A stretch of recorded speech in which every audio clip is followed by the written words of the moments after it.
Hello everyone, आज हम पढ़ेंगे monoclonal antibodies. With the term monoclonal antibodies, mono का मतलब होता है single and clonal means copies. आगे हम इसको एक्सप्लेन करेंगे। उससे पहले हम कुछ टर्मिनोलॉजीज़ को एक्सप्लेन करेंगे। तो first terminology is epitope. Epitope एक एंटीजेनिक डिटर्मिनेंट है। इस टर्म से हम ये समझते हैं कि एक एंटीजन का पार्ट है जो कि रिकॉग्नाइज करता है एंटीबॉडी या लिम्फोसाइट्स। फॉर इंस्टेंस, जैसे आप ये देखें, ये एक एंटीजन का स्ट्रक्चर है, इसके ऊपर लगा है एपिटोप। अब ये एपिटोप ये जो है ये एक एंटीबॉडी का स्ट्रक्चर है जिसके ऊपर है एंटीजन मेम्ब्रेन रिसेप्टर, और इसके ऊपर लगा होता है एंटीजन बाइंडिंग साइट। अब आप देखें, ये अगर ये एक एंटीबॉडी है, इस एंटीबॉडी के ऊपर है एंटीजन मेम्ब्रेन रिसेप्टर और उसके ऊपर है एंटीजन बाइंडिंग साइट। ये एंटीजन और इसका एपिटोप ये आएगा और इसके ऊपर आकर बाइंड हो जाएगा और ये बनेगा एक कॉम्प्लेक्स जिसके अंदर होगा एंटीबॉडी, उसके ऊपर लगा एंटीजन मेम्ब्रेन रिसेप्टर, इसके साथ लगा हुआ एंटीजन बाइंडिंग साइट और इसके ऊपर लगा होगा, यहाँ पर आ जाएगा एपिटोप के साथ एंटीजन। सो एपिटोप क्या है? एंटीजन पे लगा हुआ एक मॉलिक्यूल, ठीक है, जो कि रिकॉग्नाइज करता है कोई भी एंटीबॉडी या फिर लिम्फोसाइट ताकि कॉम्प्लेक्स बन सके। अब हैप्टेंस क्या होते हैं? हैप्टेंस बहुत छोटे मॉलिक्यूल्स होते हैं। They are very small molecules जो कि कॉन्जुगेट करते हैं लार्जर मॉलिक्यूल के साथ, जिनको हम कैरियर प्रोटीन्स भी के नाम से भी जानते हैं। जब हैप्टेंस इन कैरियर प्रोटीन्स के साथ कॉन्जुगेट करते हैं तभी जाकर उनका कोई इम्यून रिस्पॉन्स आता है। तो हैप्टेंस को अपना रिस्पॉन्स दिखाने के लिए must conjugate with carrier proteins, तभी वो अपना इम्यून रिस्पॉन्स शो कर सकते हैं as any antigen when it conjugates with any of the proteins. But haptens और एंटीबॉडी के अंदर डिफरेंस ये है कि हैप्टेंस स्मॉल मॉलिक्यूल्स हैं जिनका खुद का कोई इम्यून रिस्पॉन्स नहीं होता है। फर्दर अगर हम इसको एक एग्जांपल के थ्रू समझें तो आपने पॉइजन आइवी की लीफ का नाम सुना होगा। पॉइजन लीफ होती है, ये पॉइजन आइवी की लीफ है, पॉइजन आइवी। अगर ये किसी भी तरीके से आपके हाथ के कॉन्टैक्ट में आ जाती है तो दैट कॉजेस डर्मीटाइटिस। अब ऐसा क्यों होता है? ये इसलिए होता है क्योंकि पॉइजन आइवी जैसे ही आपके हाथ के कांटेक्ट में आती है, इट रिलीजेस उरुशियोल।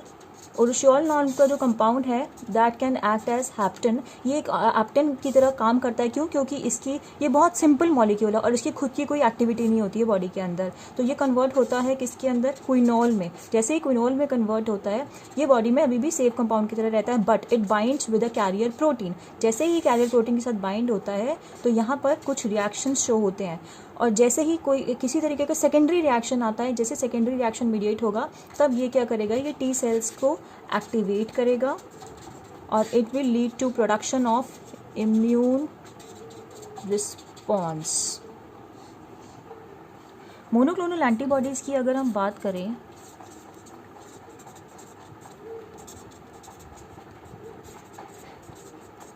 तो the word suggest monoclonal, single clone से मिलती हुई एंटीबॉडीज़। तो एंटीबॉडी जो डिराइव होती हैं किसी भी सिंगल क्लोन से प्लाज्मा सेल के, that is called monoclonal antibody. इसकी विशेषता ये है, इसकी इंपॉर्टेंस ये है कि ये बहुत स्पेसिफिक होती है। इसकी स्पेसिफिसिटी इसकी इंपॉर्टेंस है। अब इस टर्म से आप क्या हम ये समझेंगे कि मान लीजिए एक एंटीबॉडी का स्ट्रक्चर है, ये मोनोक्लोनल एंटीबॉडी का स्ट्रक्चर है, तो इस पर एक एंटीजन आके बाइंड होगा वाया इट्स एपिटोप, ठीक है। तो ये इसका एपिटोप अगर है और इस एपिटोप के थ्रू ही एंटीजन इस एंटीबॉडी पे, मोनोक्लोनल एंटीबॉडी पे बाइंड हो रहा है। तो अब फॉर रेफरेंस यहाँ पर बहुत सारे ये एक एंटीजन है, इस पे 1 2 3 4 5 टाइप ऑफ एपिटोप्स हैं। ये रेड कलर रिप्रेजेंट्स एपिटोप्स, ये 5 तरह के एपिटोप्स हैं। बट इम्पॉर्टेंट बात ये है कि ये मोनोक्लोनल एंटीबॉडी जिस एंटीजन के लिए स्पेसिफिक होगी वही एंटीजन आकर इस मोनोक्लोनल एंटीबॉडी पे बाइंड होगा। तो ये एक एंटीबॉडी है, इस पर अगर ये एंटीजन आके बाइंड हुआ, बट किस एपिटोप के थ्रू हो रहा है? अगर ये 5 के लिए स्पेसिफिक है तो 5 ही इस पे आके बाइंड होगा। कोई भी और एपिटोप का जो स्ट्रक्चर है वो इस पे आके बाइंड होता भी है तो जो हमें प्रोडक्ट मिलेगा वो हम बाद में अलग कर लेते हैं इसको हार्वेस्ट करके। वो हम आगे पढ़ेंगे कि प्रोडक्शन कैसे होती है मोनोक्लोनल एंटीबॉडीज़ की। तो जो स्पेसिफिसिटी है वो इसका मेन प्रिंसिपल है मोनोक्लोनल एंटीबॉडीज़ का। तो ये मोनोक्लोनल एंटीबॉडी है, इस पे वो एंटीजन बाइंड होगा जो हमें डिज़ायर्ड है। अगर हमें 5 डिज़ायर्ड है तो हम उसको इस एंटीजन को बाइंड करवा के उसको अलग करा सकते हैं आगे जाकर, जो कि हमारे बायो एप्लीकेशंस के लिए बहुत हेल्पफुल है।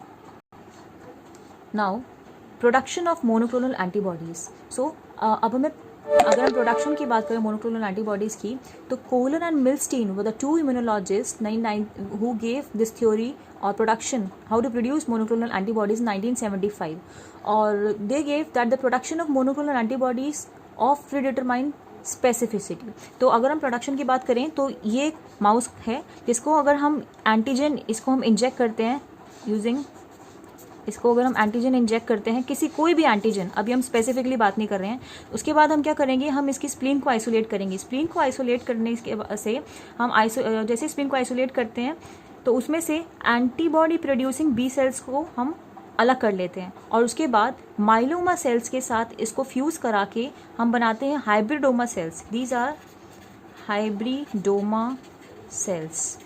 हाइब्रिडोमा सेल्स, इन हाइब्रिडोमा सेल्स को की ग्रोथ के लिए हम इनको कल्चर में डालते हैं जो कि होता है हैट मीडियम। इस हैट मीडियम के अंदर हम इसको रख कर क्लोन कराते हैं और उसके बाद जो भी डिजायर्ड मोनोक्लोनल एंटीबॉडीज होती है वो हमें मिल जाती हैं डायरेक्टली। इसको समराइज करते हैं फिर से, हमने यहाँ से एंटीजन इंजेक्ट करा इन माउस, उसके बाद हम इसके स्प्लीन को आइसोलेट करके एंटीबॉडीज़ जो प्रोड्यूस होती हैं उनको अलग कर लेते हैं। एंटीबॉडीज़ को हम फ्यूज़ कराते हैं। हमने फ्यूज़ कराया एंटीबॉडीज़ को with myeloma cells. Myeloma cell से फ्यूज़ करने के बाद हम इसको हैट मीडियम में ले जाते हैं, हैट मीडियम में रखते हैं और we get our hybridoma cells. और इन हाइब्रिडोमा सेल से जो हमारी डिज़ायर्ड एंटीबॉडी है वो हम आराम से अचीव कर सकते हैं। इसको एग्जाम्पल की एक मदद से समझते हैं।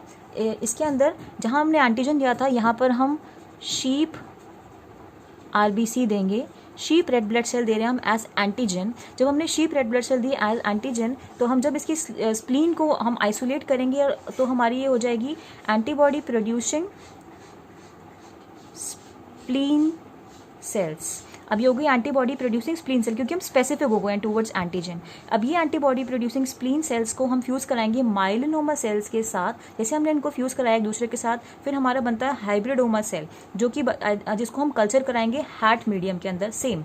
अब यहाँ पर इस पॉइंट पे हम टेस्ट करेंगे कि क्या जो हमारी हाइब्रिडोमा सेल्स बनी है वो स्पेसिफिक है फॉर शीप आरबीसी। तो हम क्या करते हैं, इस पॉइंट पर हम इंजेक्ट करेंगे इस मीडियम के अंदर दोबारा से शीप आरबीसी। जैसा आप जानते हैं शीप आरबीसी क्या है, एंटीजन है, और हाइब्रिडोमा सेल्स में हमारे क्या है, एंटीबॉडी। तो अब यहाँ पर होगा एंटीजन एंटीबॉडी का इंटरैक्शन अगर हमारी जो हाइब्रिडोमा सेल्स हैं वो स्पेसिफिक है शीप रेड सेल्स के लिए। अब आप देखिए ये हमारी जो पेट्री प्लेट है इसमें हाइब्रिडोमा सेल्स पहले से प्रेजेंट है और हमने इसमें रेड कलर का जो हम सिग्निफाई कर रहे हैं शीप रेड ब्लड सेल डाले हैं। तो एक क्लियर, ये जो आपको क्लियर एक प्लेट में मीडियम दिख रहा है ये क्या है, यहाँ पर antigen antibody complex reaction show हुआ है। जो हमारी हाइब्रिडोमा सेल थी उन्होंने स्पेसिफिकली जो आपकी शीप रेड ब्लड सेल जो कि एंटीजन है उनको किल कर दिया है। इससे हमें पता चल रहा है कि हमें अपना स्पेसिफिक जो हमें शीप रेड ब्लड सेल चाहिए थी उनकी एंटीबॉडी हमारे पास तैयार है। अब हम इनको आराम से हार्वेस्ट कर सकते हैं और इसके बाद हम मोनोक्लोनल एंटीबॉडीज़ हमें जो डिज़ायर्ड हैं वो हम स्पेसिफिक जो हमें चाहिए किसके खिलाफ, शीप रेड ब्लड सेल के खिलाफ हम इसमें से हार्वेस्ट कर लेंगे। सो अगर हम प्रोडक्शन को दोबारा समराइज़ करें तो हमें जो 4 मेन स्टेप जो हमें प्रोडक्शन के लिए इंपॉर्टेंट है, तो first step is mouse splenic B cells. Second is myeloma cell. Third is fusion, जहाँ पर हमने माइलोमा सेल्स और एंटीबॉडी प्रोड्यूसिंग स्प्लेनिक सेल्स को फ्यूज कराया था फॉर प्रोडक्शन ऑफ हाइब्रिडोमा। और फोर्थ इज प्योरिफिकेशन। तो आपके दिमाग में क्वेश्चन आया होगा कि क्यों हम माइलोमा सेल्स को ही प्रेफर कर रहे हैं, वाई ओनली माइलोमा सेल्स। तो इसका आंसर ये है कि myeloma cells first is immortal cells, myeloma cells immortal होते हैं। सेकंड ये है कि ये कैंसीरियस प्लाज्मा सेल्स होते हैं। थर्ड इम्पॉर्टेंट पॉइंट इज कि ये माउस बी सेल को बहुत रिजेंबल करते हैं। एक इनके अंदर एक स्पेशल पॉइंट बात ये होती है कि इनके अंदर HGPRT जो एंजाइम है वो डेफिशिएंट होता है, जिसकी वजह से हैट मीडियम के लिए इनकी कंपैटिबिलिटी बढ़ जाती है। अब हैट मीडियम क्या है? Hypoxanthine aminopterin and thymidine medium. This HGPRT enzyme की कमी होने से क्या होता है? This defect leads to the inability to survive in the medium containing hypoxanthine, aminoterine and thymidine. So after production of monoclonal antibodies, we'll continue the slide with types of monoclonal antibodies. तो common जो types हैं वो है mouse monoclonal antibody, chimeric, then humanized and then comes human. इसको easy करने के लिए एक nomenclature prepare किया गया है। mouse MAB को अगर हम देखें तो आप उसको याद कर सकते हैं OMAB के नाम से, mouse OMAB. chimeric के लिए ZIMAB, humanized के लिए ZUMAB and human के लिए UMAB. कुछ respective properties हैं इसकी और कुछ drugs हैं जो कि आप respectively हर एक class के लिए दिए गए हैं। So under application of monoclonal antibodies, first comes isolation and purification of molecules. तो monoclonal antibodies use कर सकते हैं हम for isolation of individual molecules, for example interferons. तो इंटरफेरॉन्स अगर कहीं पर बहुत लो कॉन्सेंट्रेशन में है तो उनको हम मोनोक्लोनल एंटीबॉडी के प्रिंसिपल के थ्रू आइसोलेट कर सकते हैं और प्योरीफाई कर सकते हैं using the mediums which are suitable for its growth and harvesting. Next is identification of cells and clone. For example TH and T cells जो हमारी होती हैं इम्यून रिस्पॉन्स के अंदर रिस्पॉन्सिबल, उनको हम आइडेंटिफाई कर सकते हैं using anti-CD4 and anti-CD8 monoclonal antibodies. अगर डायग्नोस्टिक रीजेंट्स की बात करें तो एंटीजन डिटेक्शन किट्स को बहुत ज़्यादा आजकल यूज़ होने लग गई हैं, जिसके अंदर बहुत से मोनोक्लोनल एंटीबॉडीज़ को हम टैग करते हैं डिटेक्शन मॉलिक्यूल्स के साथ, जैसे कि फ्लोरेसेंट डाइएनॉल। जैसे आप फॉर एग्जांपल ये एक एंटीबॉडी का स्ट्रक्चर है, यहाँ पर हम किसी भी तरह की टैगिंग कर सकते हैं, चाहे वो फ्लोरेसेंट कंपाउंड से हो, चाहे वो रेडियो एक्टिव एलिमेंट की हो, या फिर वो ड्रग की या किसी प्रोटीन की हो। तो यहाँ पर जो हमने टैगिंग करी FC रीजन के अंदर जो एंटीबॉडी का होता है, यहाँ पर जो हमने टैगिंग की है फ्लोरेसेंट मॉलिक्यूल से, रेडिएटिंग मॉलिक्यूल से, या ड्रग और प्रोटीन की जो हमने टैगिंग किया, उससे हम डायग्नोस्टिक रिएजेंट्स का एप्लीकेशन को फुलफिल कर सकते हैं। उसके बाद प्रेगनेंसी डिटेक्शन किट के अंदर भी इसकी हेल्प है, जैसे by using monoclonal antibody against human chorionic gonadotrophin, जो कि एक हार्मोन है फीमेल्स के अंदर जो पाया जाता है। ब्लड ग्रुपिंग भी हम इससे कर सकते हैं, जो ब्लड ग्रुपिंग भी इसका बहुत इंपॉर्टेंट एप्लीकेशन। और next is tumour detection. Then comes therapeutic uses. Therapeutic uses जो होते हैं इसके वो होते हैं कैंसर डिटेक्शन के अंदर, और नेक्स्ट इज इन्फ्लेमेशन के अंदर या फिर एलर्जीज के अंदर। एप्लीकेशंस ऑफ मोनोक्लोनल एंटीबॉडीज़ की अगर हम बात कर रहे थे तो हम कंटिन्यू कर रहे हैं थेरेप्यूटिक यूजेस के साथ, जो कि मैंने बताया आपको कैंसर और इन्फ्लेमेटरी डिजीज़ में एंड सो ऑन इनके थेरेप्यूटिक यूजेस होते हैं मोनोक्लोनल एंटीबॉडीज़ के। तो फर्स्ट था कि क्या मैकेनिज्म है कि थेरेप्यूटिक यूज़ के अंदर मोनोक्लोनल एंटीबॉडीज़ को यूज़ किया जा रहा है। तो फर्स्ट इज की है कि वो सप्रेस करता है इम्यून सिस्टम को, सेकेंड वो किल और इनिबिट करता है मैलिग्नेंट सेल्स को, थर्ड इज इनिबिट एंजियोजेनेसिस।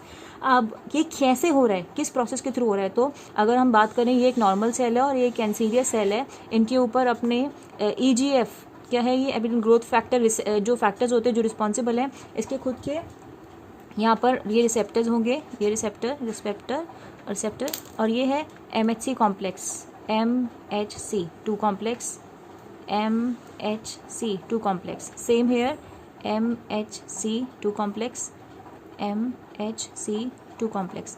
यहाँ पर बस डिफरेंस क्या है कि नॉर्मल सेल में जो EGF है वो कम है, बट कैंसीरियस सेल के अंदर ये ज़्यादा हो जाते हैं।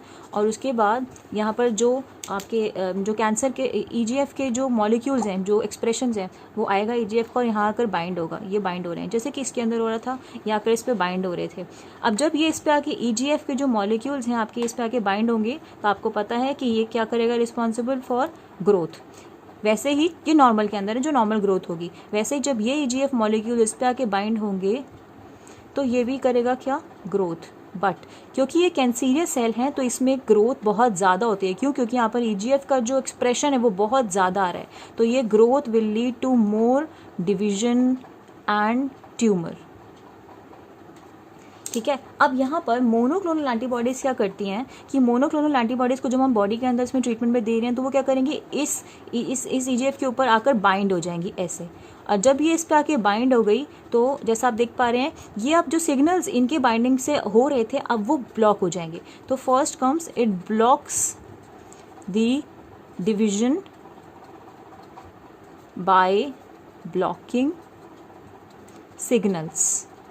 किसके? EGF रिसेप्टर के ऊपर जो बाइंड करके EGF एक्सप्रेशन आ रहे थे उनके ऊपर यहाँ मोनोक्लोनल बॉडीज अटैच हो जाती हैं और EGF की बाइंडिंग को ब्लॉक कर देती हैं। अब ये बाइंडिंग नहीं हो पाएगी। तो दिस इज द फर्स्ट जो थेरेप्यूटिक यूज़ था उसको, वो कैसे मोनोक्लोनल बॉडीज़ काम कर पा रही हैं। सेकंड ये है कि जो मैंने आपको बताया था ये एक एंटीबॉडी का स्ट्रक्चर है, इसमें हम फ्लोरेसेंट रेडियोएक्टिव मटेरियल और डायरेक्ट प्रोटीन को हम बाइंड करवाते हैं। तो इसके थ्रू हम क्या करते हैं, ड्रग को कॉन्जुगेट कराते हैं मोनोक्लोनल एंटीबॉडी पे। इसको कहते हैं conjugated monoclonal antibody. Now next comes monitoring proteins. तो इसमें हम प्रोटीन को मॉनिटर करते हैं, डिफरेंट टाइप ऑफ प्रोटीन्स को ब्लड और सीरम के अंदर। और इसके अलावा मोनोक्लोनल एंटीबॉडीज़ को हम इम्यूनोटॉक्सिन और एंजाइम की तरह भी यूज़ कर सकते हैं। एंजाइम की तरह क्योंकि वो एक कैटालिटिक रिएक्शन के अंदर काम आता है, कैटलिस्ट की तरह हेल्प यूज़ आकर। तो thank you for watching this video. I think you understand this topic better from this video. So stay tuned and do reply or do comment in the questions given in the comment box.